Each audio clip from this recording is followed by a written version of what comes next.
քաղաքական իրողությունները այսպես նաև ուղիղ առնչվում են արտաքին քաղաքական process-ների հետ եւ նաև մեր տարածաշրջանի հետ եւ տարածաշրջանային վերջին իրողությունները, երբ այս պահին գոնե Իրանի առավելությունն էլ մատնանշում փորձագիտական շրջանակները, ինչ սպասել Հայաստանի Հանրապետության համար եւ թրիփի հեռանկարը ինչպիսին է լինելու, եթե ամերիկյան ազդեցությունը այստեղ փաստացի չեզոքացվի։ Հարցադրումները հասկացա, շնորհակալ եմ, բարդ հարցեր են, փորձենք թեզերով ավելի շատ պատասխանել։ Առաջինը կարծում եմ մենք այո, որպես պետություն պետք է շահագրգիռ լինենք, որ պատերազմը Իրանում արագ կերպով ավարտվի, ցավոք սրտի դիվանագիտությունը եւ ռազմական փաստացի գործողությունները միշտ չէ որ համընկնում են, դուք տեսաք, որ թեպետ հայտարարվել էր հրադադար, բայց արդեն Լիբանանի հետ կապված հետաքրքրությունների պատճառով հարցականի տակ է դրվում խնդիրը, բայց մենք մեր հետևություններ անենք։ Առաջինը մեզ այո պետք է կայուն տարածաշրջան, երկրորդը մեզ պետք է միացյալ չտրոված եւ ուժեղ Իրան, որպես հուսալի բարեկամ պետություն։ Ակնհայտ է, որ եթե Իրանը չի պարտվում այս պատերազմում, իսկ կարծեք թե դա արդեն ընդունում են նաև արևմտյան շրջանակները, թուրքական գործոնը էլ ավելի ընդարձակվելու, հարավային Կովկասում առավել ընդարձակվելու հնարավորություն չի ստանալու եւ սա մեզ համար պոզիտիվ զարգացում է, որտեղ հակառակ պարագայում Ռուսաստանի հետևողական դուրս մղման եւ Իրանի թուլացման պարագայում Թուրքիան ամբողջությամբ կլցներ իրենով տարածաշրջանը։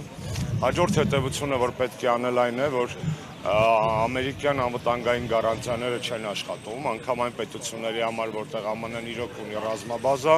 եւ որոնց իրոք տվել է այդ անվտանգային գարանտիաները։ Հայաստանի պարագայում գիտենք, որ անցյալ տարվա Վաշինգտոնյան հանդիպումից հետո մեզ փորձում էին որպես անվտանգային գործոն հրամցնել Ամերիկայի նախագահի կողմից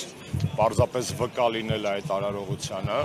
իսկ մենք տեսնում ենք, որ Պարսից ծոցի երկրներ կան, որոնք ուղղակի ամերիկյան պրոտեկտորատի պաշտպանության տակ են,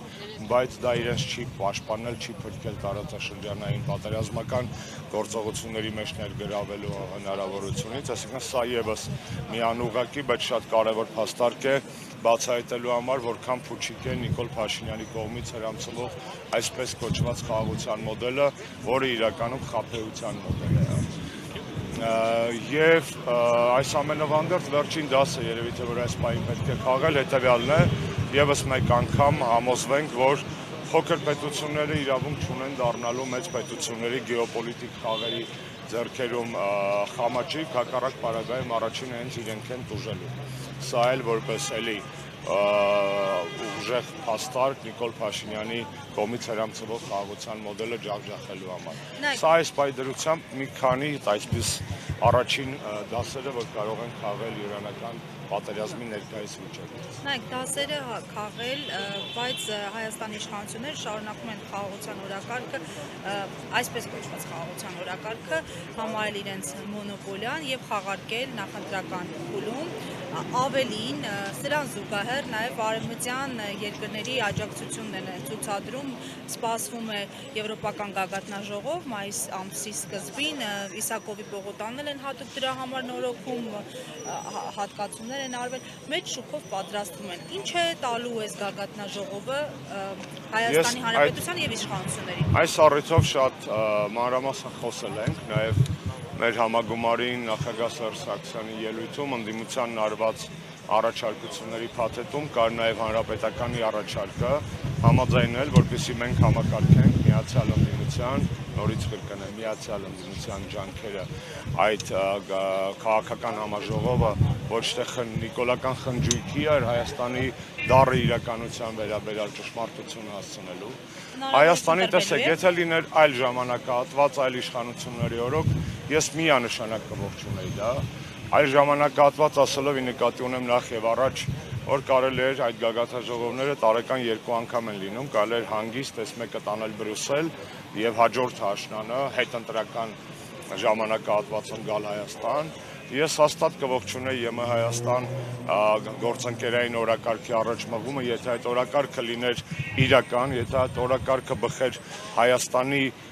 շահերից եւ Եվրոպական միություն Հայաստան Սերժ Սարգսյանի օրոք եւ շնորհիվ ստորագրված համաձայնագրի իրականացումից, այսինքն ձևի մեջ ամեն ինչ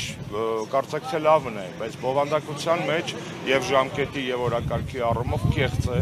եւ ակնհայտ միտում ունի ոչ թե Հայաստանի եւ Եվրոմիության միջև ստեղծել ավելի ամուր կապեր, օգնել Հայաստանին բարեփոխվելու դառնալ իրականում եվրոպական ստանդարտներին համապատասխանող պետություն, այլ ամեն կերպով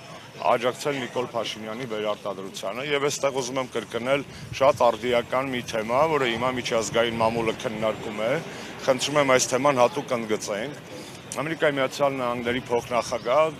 գնաց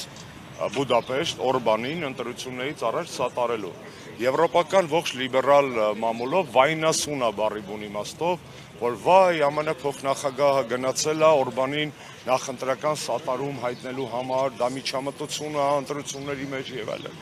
Զավեշտը եւ ցինիզմը այդ եվրոպական շրջանակների այն է, որ երբ որ Վենսը եկել էր Հայաստան եւ նույն բանը անում էր Նիկոլի կողքին, ավելի բաց տեքստերով օգնելով Նիկոլ Փաշինյանին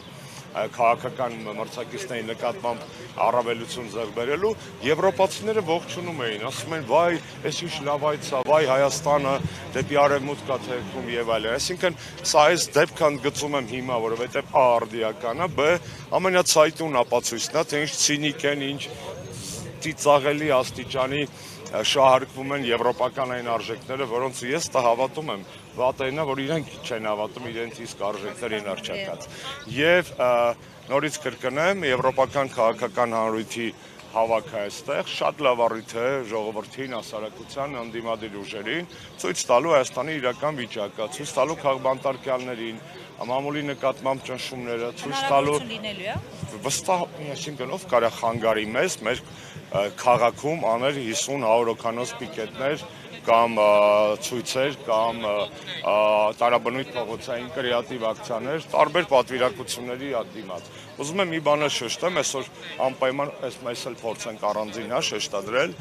այն որ Հայաստանը ժողովրդավարություն չի, բոլորս լավ գիտենք։ Այն որ դա հրամցվում է որպես ժողովրդավարություն քաղաքական հայտարարություններ, դա էլ գիտենք։ Բայց կան նաև մասնագիտական միջազգային զեկույցներ, որոնք իրար վրա հրապարակվել են։ Վերջինը 2 օր առաջ բրիտանական հեղինակավոր էկոնոմիստի կողմից պատրաստված ժողովրդավարության զեկույցն է աշխարհում, որտեղ Հայաստանը անգամ թերի ժողովրդավարության շարքերում չի դասվել,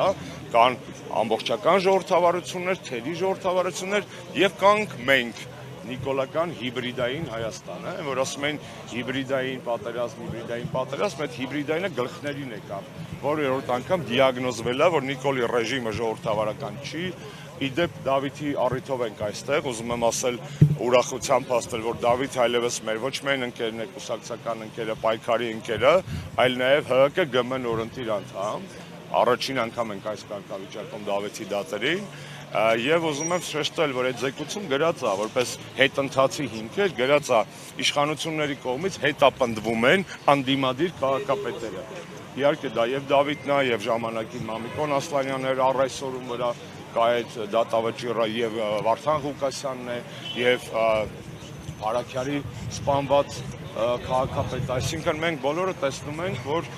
այո, դրսից լավ էլ գիտեն ինչ է կատարվում, այսինքն ձեռք չի տալիս դա ասել քաղաքական ամբիոններից, քաղաքական ամբիոններից ասում են, չէ, հիվանդը հիվանդ չի, շաքարը տեղն է,